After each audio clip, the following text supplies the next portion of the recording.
Let's just jump right in. We're going to start with one, and I'm just going to kind of breeze through some stuff in the beginning here.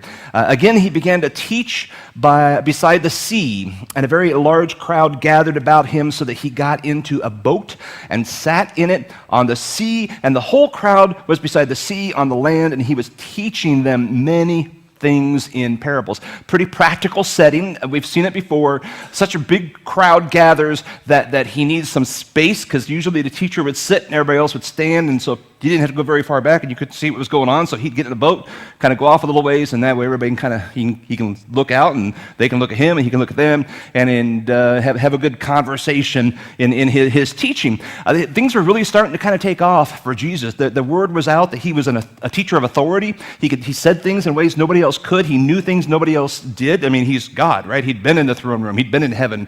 He knows everything that are mysteries to us. So he could teach things in ways that were just exciting to hear and eye-opening for people. So it drew a crowd.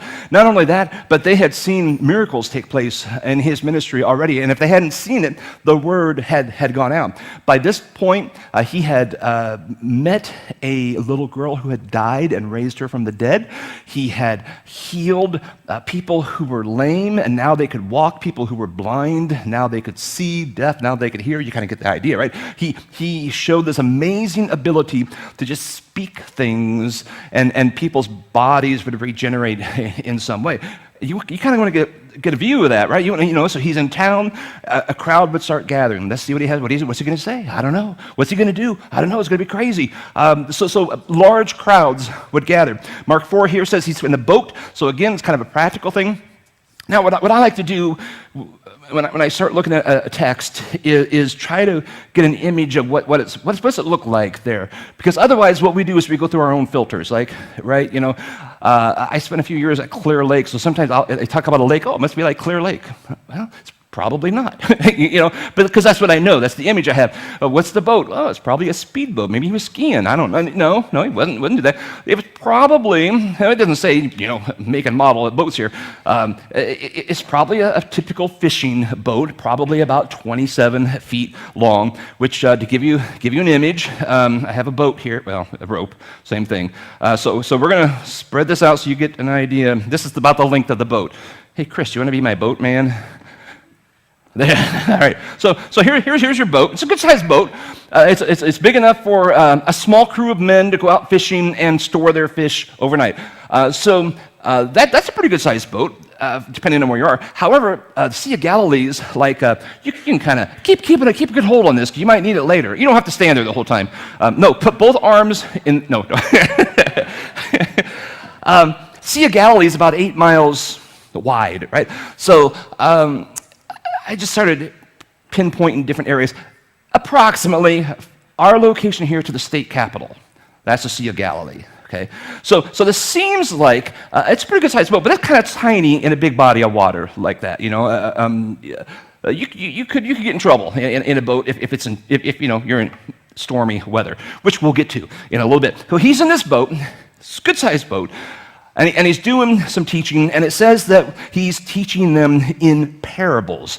And if you know, parables are just short little stories, usually something they could relate to. They go, yeah, I know what that is. And then he'd have like a spiritual application to it, a very specific meaning to it. And oftentimes, these parables were told in such a way that the people had no idea, like, what's your point? I was like, I mean, what? Okay, so we're not going to get into detail of the parables, but one of the parables he does is the sower of seed, right? He said, hey, a guy goes out and he sows seed, It's like, yeah, sowing seed. I get it. They have a little bag, and they throw the seeds out. He's not a very smart farmer, though. As he's just throwing it around, some of it lands on the path, and it's really hard, and the birds come and they eat it, and then it's just gone. He wasted that seed. Some of the seed falls in some rocky soil. It starts to grow, but it's rocky, so there's no real good firm foundation there. As the heat starts beating on it, and it withers out, and the plant doesn't last very long. And some seed falls in the weeds, and it grows, and it does okay for a while, but the weeds kind of choke it out. It's not very productive. It's just kind of kind of existing. And some falls in the good, healthy soil. It grows up, it reproduces, it has more seeds, and it does what good seeds are supposed to do. And so at this point, the crowd's probably going, man, I could have sworn they said he was a preacher. I mean, we're at a pioneer convention. I mean, I don't care about the seed, you know? And even his closest disciples were like, I don't know what he's getting at. I thought he was a preacher too. He's a Messiah. I didn't follow him for farming advice.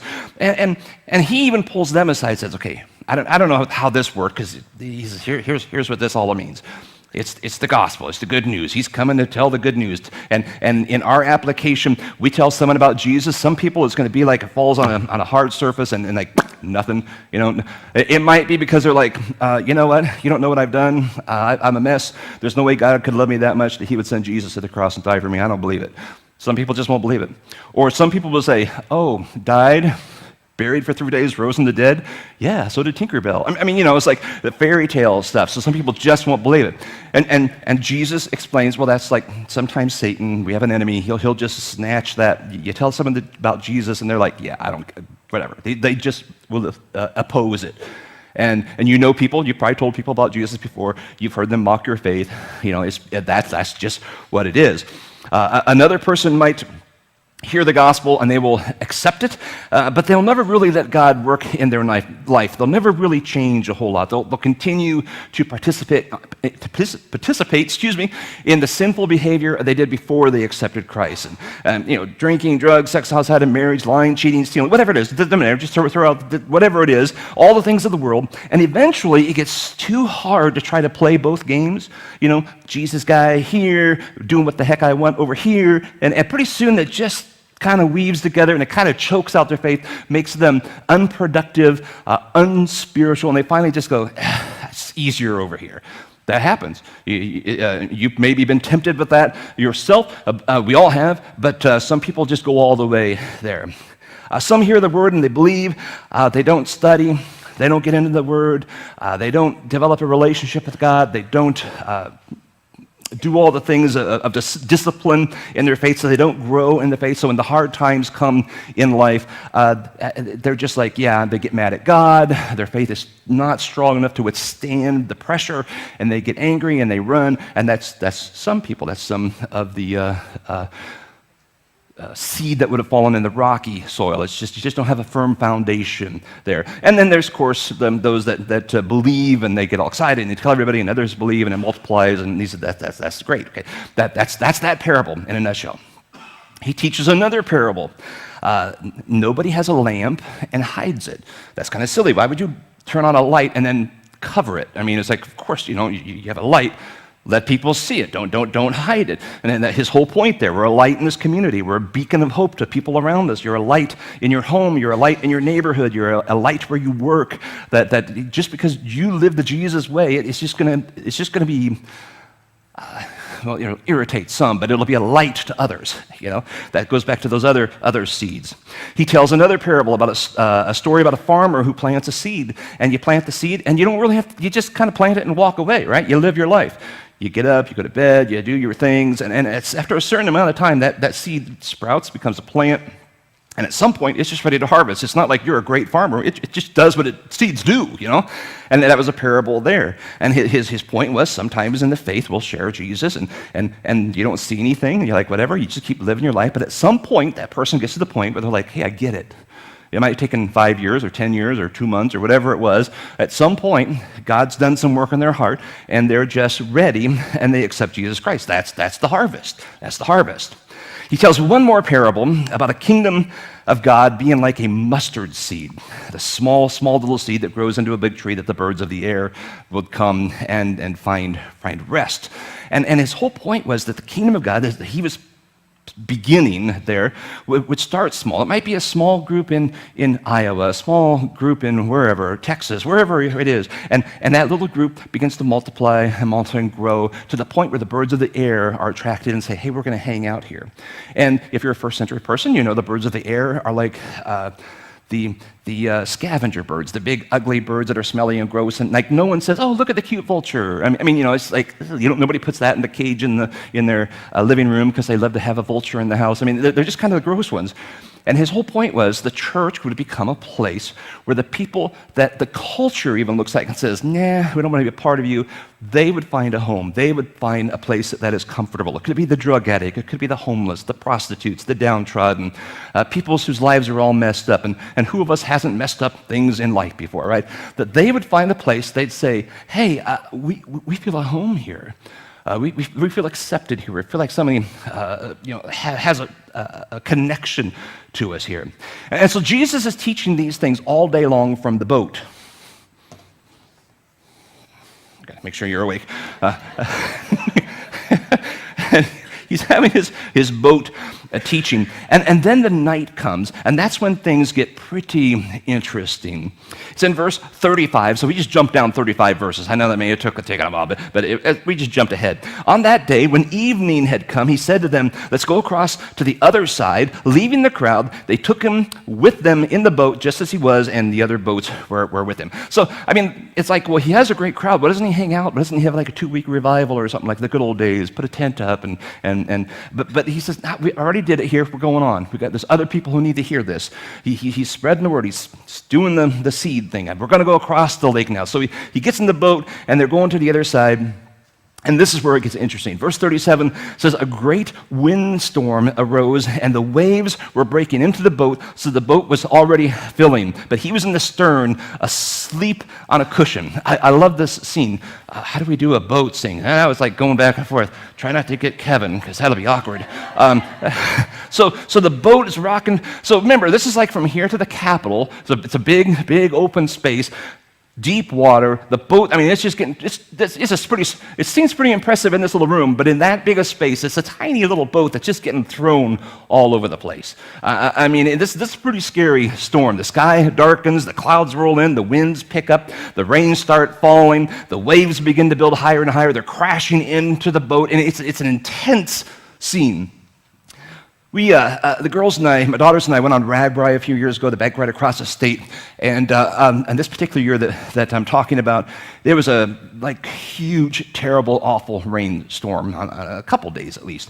We're out in the middle of nowhere, like nowhere, Iowa, surrounded by cornfields, so it was a lake of corn, and we're pulling along, and the sky gets dark, and the winds pick up, and the rains, and they're seeing light, and it was one of those rains where it's actually going horizontal. I mean, if the winds were blowing that hard, it was coming at us. It was actually hurting, pelting against our body like little needles, and we're traveling 1 mile an hour, trying to fight the wind through all this, and trying to see, and trying to steer and not fall over, and it was frightening. Honestly, it was frightening. I was pretty sure there had to be a tornado within 20 feet, but I couldn't see that far because it was just awful. Some little town, I don't even remember where this was now.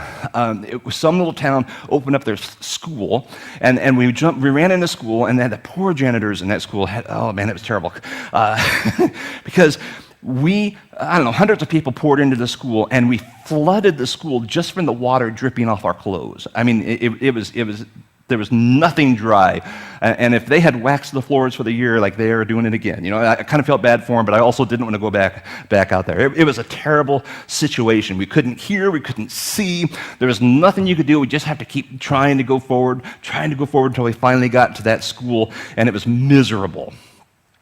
I'm assuming that's the kind of rain we're talking about here. It was a horrible, horrific, terrible event that these guys were a part of. But they weren't on bikes in the country. They were in this little boat in the middle of this, so close. They were in this little boat in the middle of the Sea of Galilee, in the middle of the lake, in the dark, in the wind, the waves crashing over the boat, probably the wind pelting against them like it did, as they probably didn't have spandex on, though, like we did. You can imagine that. The boat's being tossed back and forth, and these experienced fishermen are terrified. Okay. That's something to get a group of experienced fishermen to be terrified for their lives. They're trying not to be tossed out of that boat. They're trying to hang on, at the same time bail water, because the boat goes down, they're done. They're not going to just swim the shore. It's too far. It is a dire situation. And at some point, they realize this is impossible. There's nothing we can do. This is a situation we have no power over.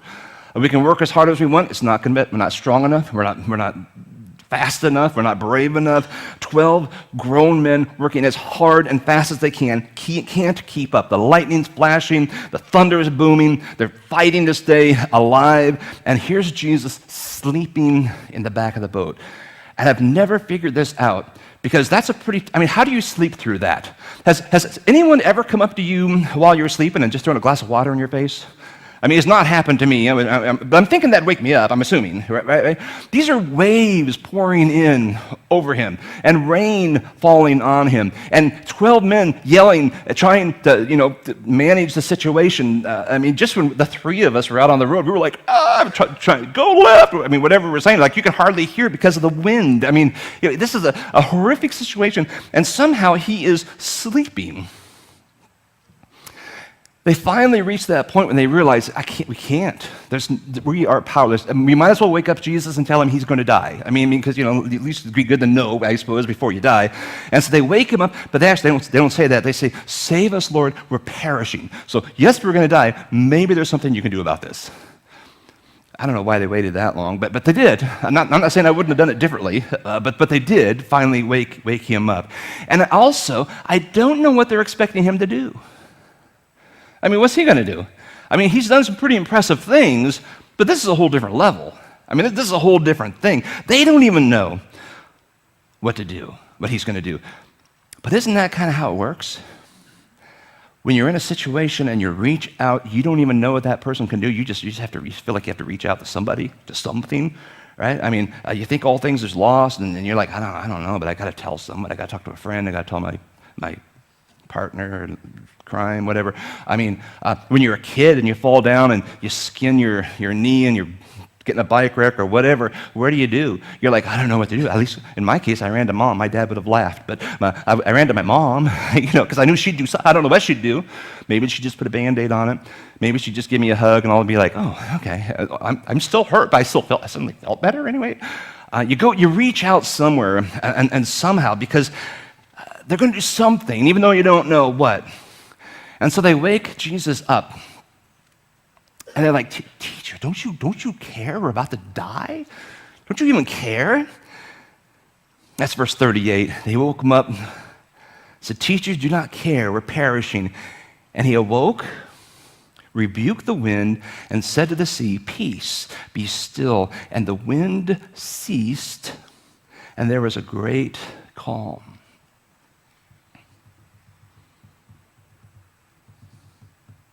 That's pretty crazy. That's a lot of turmoil and a lot of craziness to have the winds just stop. They just stopped. The sea that's tossing this boat, it just went flat. Kind of gives the impression of like a glass. It was clear. The rain stopped. What was a dangerous, violent sea stirred up by raging storm was now this calm, quiet, peaceful sea of glass. That's insane.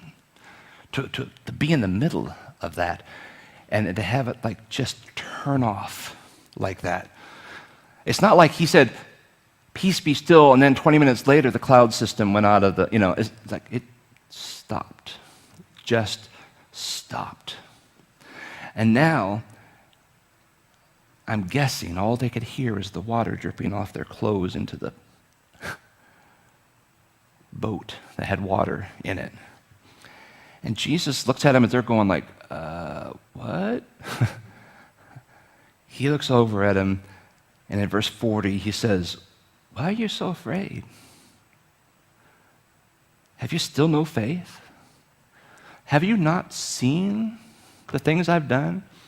Have you not heard the stuff I was just teaching? Yeah, I was just teaching for hours. It wasn't like a 20-minute sermon that, you're going, lunch. It's like, no, all day long.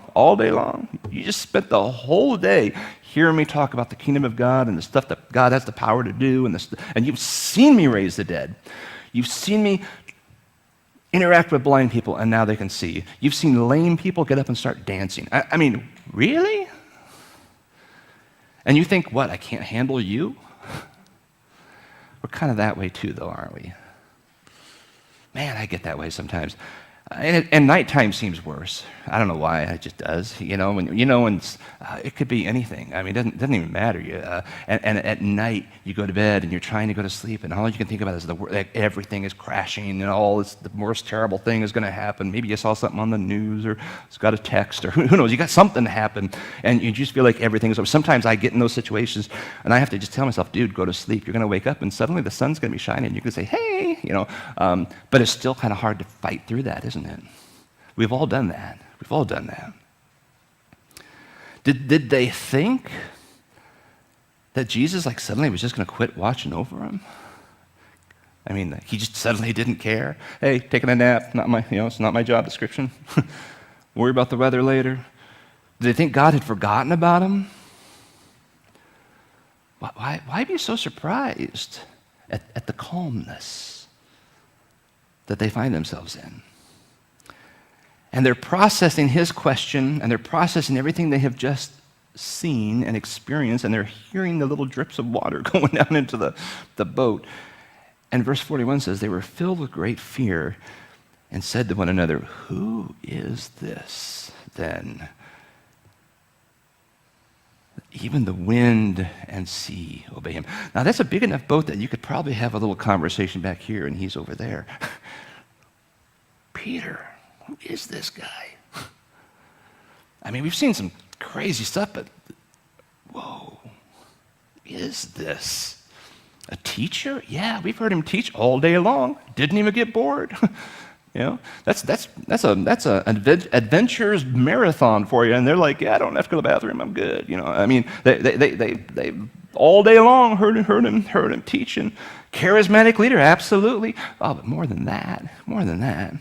Son of the living God, who has proven already he has authority over all things. He can heal flesh, he can cast out demons, he can raise the dead, he can tell the wind and waves that die to be calm, and they just obey. They listen to him.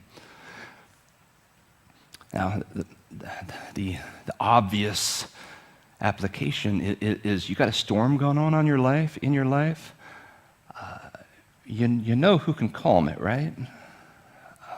I mean, you know we're okay, right?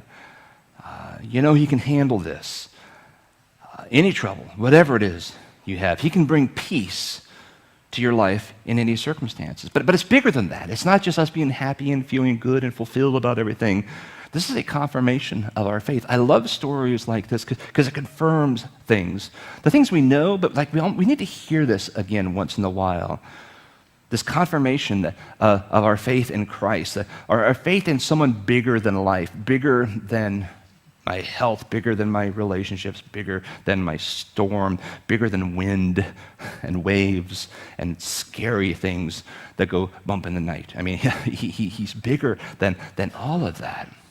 And in a world that openly questions God and openly mocks him, I mean, they just do. These stories, at least for me, I love to read these once in a while over and over again, and they just build that credibility in my faith. It's like, yeah, no, wait, you know what? Y'all are wrong. He rocks. And he is real, and he did real things. It emboldens my commitment to him. It makes my desire to obey him stronger. Because think about it. The wind and waves obey him. What kind of idiot am I to not? Honestly. Who am I to read something in here that clearly says one thing and say, oh no, I got this, God. I'll do what I want. When the wind stops, when he speaks, it renews my desire and commitment to obedience. We're reminded in stories like this that he is more than a founder of a religion or a great teacher. He is the Son of the living God. And when those storms do come in our life and we're being tossed around in a small boat in a big stormy lake, we can be assured that God is in that boat with us. He just is. He is. That whatever is going on, that he can handle it and I can trust him.